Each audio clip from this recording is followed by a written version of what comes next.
Pakar hukum Andi Syahputra menilai putusan Pengadilan Negeri Jakarta Pusat yang memerintahkan KPU agar menunda pemilu hingga tahun 2025, merupakan bagian dari grand design dalam upaya untuk melanggengkan kekuasaan pemerintahan Jokowi. Pasalnya, ia yakin 3 majelis hakim yang membuat putusan itu tahu bahwa pengadilan negeri tidak punya kewenangan untuk memutus perkara sengketa pemilu, karena mereka merupakan hakim-hakim senior. Ya, jadi sebenarnya adalah kalau saya memandang ini persoalan daripada pure hukum, ya, pure hukum, karena kalau kita lihat latar belakangnya bahwa Partai Prima itu pernah melakukan gugatan, ya, gugatan kepada KPU yang dilayangkan ke Bawaslu, yang menurut verifikasi KPU, ya, Partai Prima tidak lolos verifikasi. Nah, dalam gugatan ke Bawaslu, putusan Bawaslu itu mengabulkan gugatan. Nah, mengabulkan gugatan, meminta kepada KPU untuk mengakomodir, ya, verifikasi. Ya. Terus Partai Prima juga melakukan gugatan ke Petun. Nah, di mana sebelumnya Partai Masyumi pernah melakukan gugatan serupa karena nggak lolos verifikasi, tetapi ditolak oleh Petun. Jadi keterlambatan, ya, Petun, ya, hakim Petun, saya rasa karena itu dinilai nibis idem, artinya sudah diajukan gugatan sebelumnya oleh Partai Masyumi yang nibis idem, jadi itu nggak ditanggapi setelah ini, maka itu muncullah keputusan daripada Bawaslu yang meminta KPU. Semestinya itu selesai di situ. Seandainya KPU itu menindaklanjuti putusan daripada Bawaslu, seperti halnya yang dilakukan oleh Partai Prima. Misalnya ada beberapa spot daerah dari Partai Prima yang tidak lolos verifikasi. Nah, jadi proses verifikasinya tidak harus seluruhnya dilakukan ulang, tetapi cukup daerah-daerah yang dianggap bermasalah, macam Partai Prima. Nah, karena ini tidak ditindaklanjuti oleh KPU, maka siapapun mungkin, ya, ahli hukum akan pengacara, ya, akan, ya sudah, kalau begitu ada PMH, ya, perbuatan melawan hukum, ya, artinya tidak ditindaklanjuti keputusan Bawaslu. Nah, mereka kemudian, ya, memasukkan gugatan ke pengadilan negeri. Di dalam proses, ya, pengadilan, bahwa setiap gugatan, warga negara maupun kelompok masyarakat mempunyai hak, ya, hak hukum, ya, hak hajati manusia, ya, gugatan itu harus ditindaklanjuti oleh pengadilan. Nah, itu apakah nanti, ya, hasilnya ditolak NO atau misalnya ada hasil yang bisa menggugurkan. Nah, itulah sampelnya di situ, ya, bahwa masalah ini sebenarnya murni hukum. Karena kita juga seharusnya juga yakin bahwa hakim itu punya pengetahuan yang cukup tentang, ya, ranah atau kewenangan mengadili. Kalau nih masalahnya adalah tahapan-tahapan pemilu, maka kewenangan itu bukan di pengadilan negeri, ya, ada di Bawaslu, ya, ada nanti juga di tingkat Mahkamah Konstitusi, ya, kalau ada sengketa pemilu. Nah, tetapi di tahap awal bisa di Petun, challenge-nya di Petun. Tetapi putusan Petun itu belum keluar, putusan PN, pengadilan negeri, keluar dengan amar putusannya ini yang menurut hemat saya ini juga di luar kewenangannya, dia di luar daripada kompetensi. Nah, pertanyaannya apakah memang ini satu grand design yang disengaja atau memang ada ya ketidaktahuan daripada hakim. Nah, kalau saya melihat nggak mungkin hakim nggak mengerti.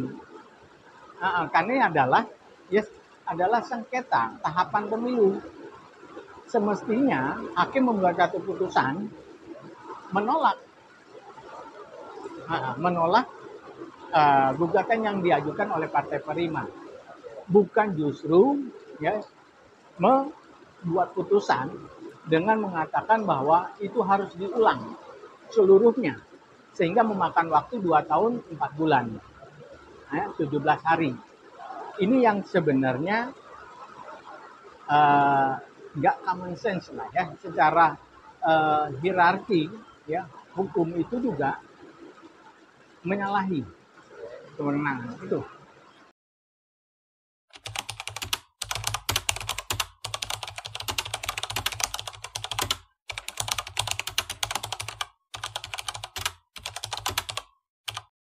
Kalau kita lihat ya, kita coba ya menganalisisnya secara sistematis.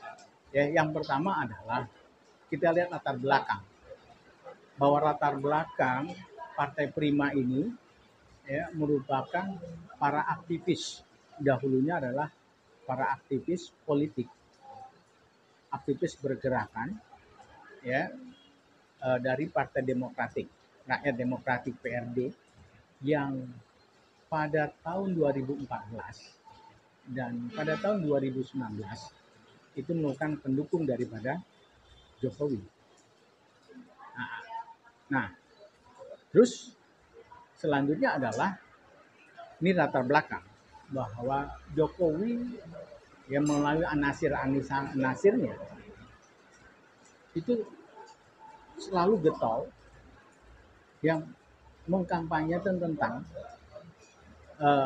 perpanjangan masa presiden. Berbagai cara dilakukan. Nah, apalagi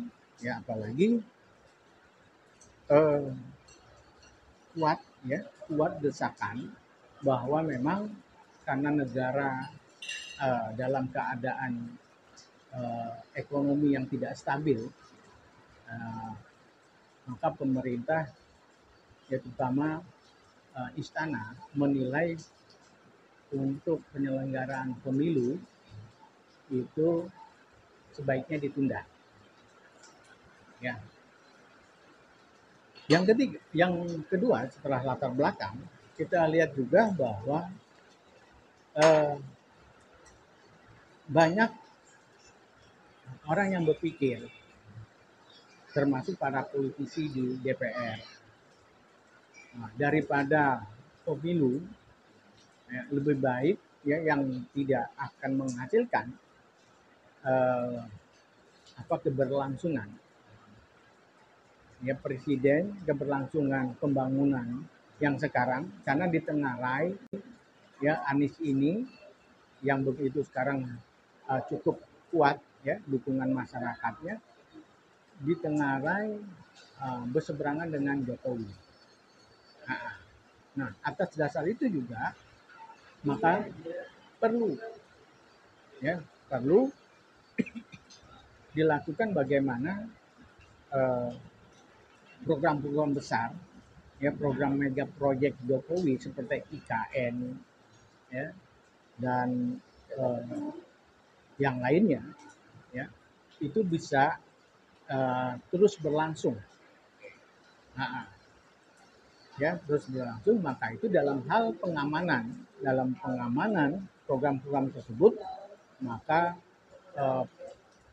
kandidat-kandidat yang dinilai berseberangan mesti diwaspadai dan kalau perlu ya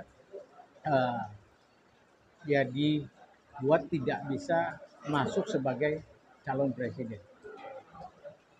Nah, Saya melihatnya bahwa dua hal tersebut ya mempunyai irisan yang begitu kuat.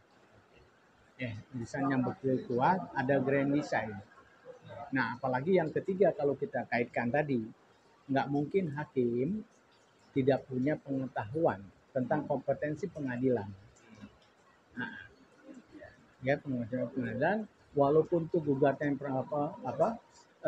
perbuatan melawan hukum, setidaknya ya majelis hakim itu paham betul bahwa kewenangannya bukan kepada domain pegawai negeri.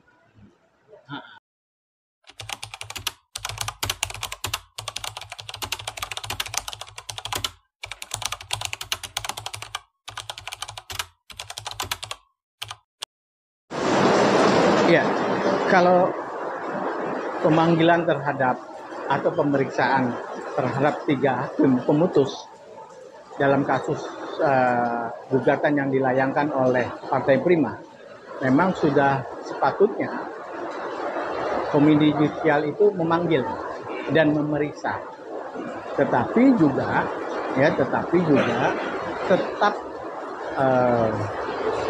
tetap menjaga independensi, karena keputusan daripada hakim itu sudah dibuat, hanya kan belum inkrah karena pihak KPU mengajukan banding.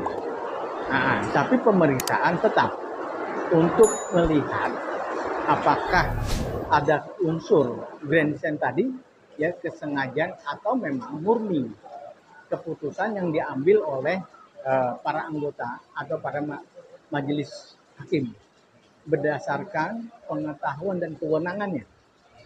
Itu. Jadi pemanggilan itu memang sepatutnya dilakukan.